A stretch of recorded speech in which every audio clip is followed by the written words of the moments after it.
fondasinya sholat. Terus sholat menurut Siti Jenar punya 3 dimensi. Sholat syariat, sholat torekot, dan sholat hakikat.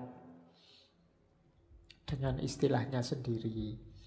Sholat syariat itu yang sembah raga tadi.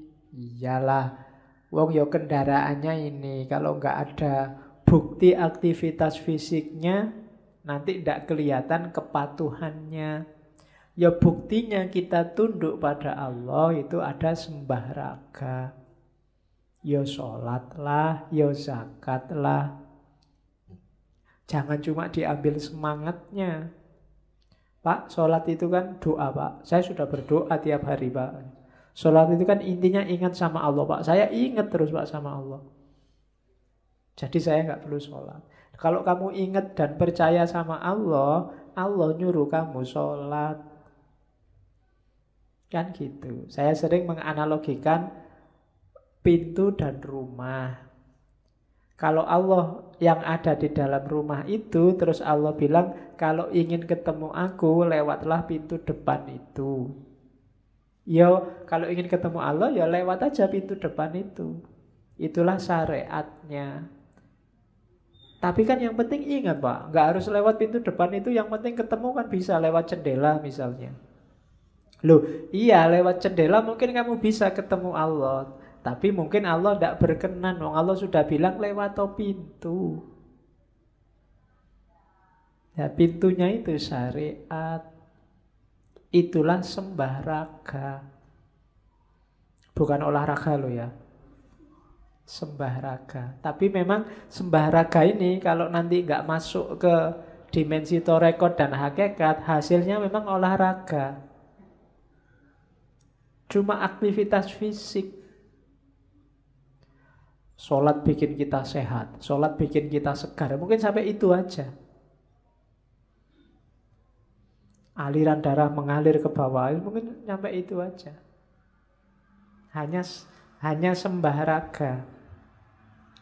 Syaratnya kesucian fisik. Ya pakai air. Wudu, kalau yang punya hadas besar ya mandi. Dan sembah raga ini manifestasi dari penghambaan, ketundukan, kepatuhan, kebersamaan, harmoni. Harmoni itu misalnya kita harmoni diri sendiri dan harmoni dengan orang lain itu ya kalau kita jamaah misalnya. Itu kan ada fungsi harmoni bersama yang lain. Aspek syariat raganya. Ya itulah bukti bahwa kita tunduk, bahwa kita patuh. Yo kayak kita upacara itu loh, pakai hormat terus tangannya diangkat. Itu kan Allah saya nggak ngangkat tangan juga tetap menghormati merah putih. Enggak, ada bukti resminya diatur oleh negara, tangannya diangkat. Nah, bukti resmi kita bahwa kita yakin Allah adalah Tuhan yang mengatur alam semesta dan kita percaya itu yang fisik. Kalau sholat ya sembah raganya. Oke. Nggak usah khawatir. Modenya sembah raga, modenya syariat itu keragaman. Jadi itu kalimatnya Siti Jenar, sholat 5 kali sehari, puji dan zikir itu adalah kebijaksanaan dalam hati menurut kehendak pribadi. Benar atau salah, pribadi sendiri yang akan menerima dengan segala keberanian yang dimiliki. Jadi sholat itu kan sembah raga tadi, itu kan semacam tata krama, sopan santun yang diwajibkan oleh Allah pada kita. Dan dia beragam. Keragaman itu maksudnya setiap pribadi, setiap ulama, mungkin bahasa lainnya begitu, menafsirkan gaya sholat, cara sholat yang tidak seragam. Secara umum sih sama, tapi kan bagian-bagian tertentu ada yang beda loh. Itu keragaman. Syariat itu ternyata macam-macam kalau syariat. Ada yang takbiratul ihram pakai sendakep, ada yang tidak pakai sendakep. Ada yang, saya dulu pernah di Iran itu, yang imami orang Syiah di masjid besar. Terus kalau di sana misalnya sholat isya, ya jahar, imamnya jahar. Cuma waktu waladholin amin, aminnya tidak jahar. Jadi orang pelan-pelan bilang amin. Kalau saya dari Indonesia kan ya terbiasa jahar terus. Jadi waktu waladholin, saya teriak sendirian, amin. Nah, orang sana-sana pada ngelirik. Oh ini. Iya, Indonesia mesti itu. Gayanya kelihatan.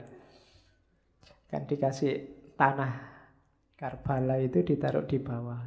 Kalau kita tidak ngasih, mungkin dianggap lupa terus dikasih. Nah, kalau orang Indonesia kan dikasih tanah, ya sujudnya agak menceng dikit. Jadi geser dikit biar nggak kena tanah itu. Itu syariat. Jadi fikihnya kalau Syiah kan fikih Ja'fari. Kalau kita pakai Syafi'i. Ada yang takbiratul ihram. Wong sama-sama takbiratul ihram sendakep, aja yang di atas perut, ada yang di dada, kayak orang kena tembak itu, ada yang gini loh. Saya lihat ada loh yang Allahu Akbar itu gini. Sakit sekali dadanya kelihatannya. Ya, ada yang dibawa udel, macam-macam. Ada yang memahami softnya harus rapat sampai kakinya diinjak. Saya sering begitu. Kaki diinjak, kita minggir, dikejar lagi, minggir lagi, dikejar lagi. Ayo. Iya. Kamu sholat kok jadi perlombaan nginjek kaki. Jadi kan itu syariat. Macem-macem. Nggak usah kaget, memang modenya beragam. Nggak apa-apa. Setiap orang sholat sesuai kemantepannya masing-masing. Itu tadi, makanya keyakinan hatinya masing-masing. Loh, orang yang yakinnya benar di dada atas tadi, kalau dipaksa sholat disuruh menurunkan sendakepnya, ya dia jadinya tidak khusyuk. Orang yang biasanya mepet sampai nginjek kaki, terus dia tidak bisa nginjek kaki, itu gelisah mesti sholatnya. Aduh, kapan dapat kaki ini ya biar sholatnya sah, kan mesti begitu. Jadi itu modenya syariat. Beragam, tidak masalah. Jalani aja sesuai kemantepan. Itulah karakter dunia fisik. Fisik macam-macam. Tasahud aja ada yang biasa, ada yang bergetar, ya kan? Itu cuma sekedar tasahud. Ada yang tidak berdiri sama sekali, lemas terus. Ada yang seru. Lah iya loh, macam-macam, coba aja kamu lirik. Jadi itu modenya orang sholat. Ya monggo, masing-masing mazhab punya aturan sendiri.